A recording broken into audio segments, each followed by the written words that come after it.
been a minute, but hey, that's all right.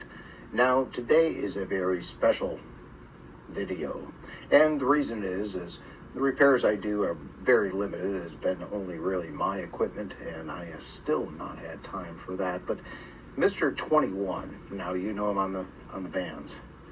He runs a old radio night on Channel 12 in Charleston, South Carolina. When the DX is rolling, you can get him. And yeah, he runs some very, very nice equipment. Now, he reached out to me and was like, I'm not in a rush for this, and I just need you to go through this. Reason was, I think he bought it this way or somewhat like this, but it does have a, of course, different display here. This is the frequency counter. It's all blue, not the clock that was original. Of course, it has the blue display as well. Blue cross, very nice, very beautiful. Now, this is a Tram D300, and it is basically built on the Cobra 140 and 142 GTL. It will have the PC 385 AC or AG board inside this one, so we're going to take a look at that.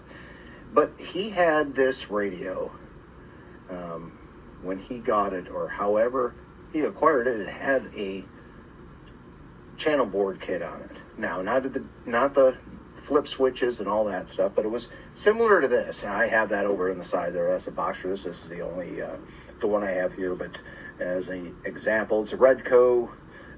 It's the same thing. Basically, this unit, when you wire it up properly on the instructions, it will inject into your radio and give you the frequencies here. That way you don't have to do anything with the knobs here. Everything will basically be up, down, in there. You basically disable that equipment, and then you have up, down, and you have to use this as the frequency counter. Issue he had, and as you can see, we're on channel 6 and AM. This. Now we're going to check to make sure it's not just the frequency counter. This is an aftermarket piece, so we're going to check on that. But the clarifier, it will go all the way up. It almost makes it on frequency, but not quite. So 21 didn't like that, and he said something about drift as well. The knobs are all tough, especially this volume here, so we're not going to stress this too much. We're going to get that all cleaned up. But yeah, check out Old Radio Night on YouTube at 21. You can reach him there, because I will leave a link on the description of this video down below for Mr. 21. So we're going to go through this radio and probably recap it. So that is what we're going to start with. That's usually how I start with it. But we're going to pull the case off, see what's been modified and what's been done.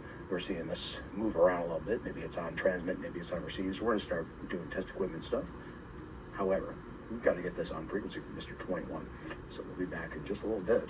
Peel the covers off, get in down below. And like I said, yes, a recap does not modify or make a radio better. What it does do is allow that radio to continue in life. If other components down the chain did not get shorted out, the electrolytic capacitors usually are the ones to go. And radios like this, in unknown, he wanted to do that and just do a full recap. So we're going to go ahead and get that going. That'll allow us at least those components, which usually end up causing other components to fail when they short, to close, or a complete short.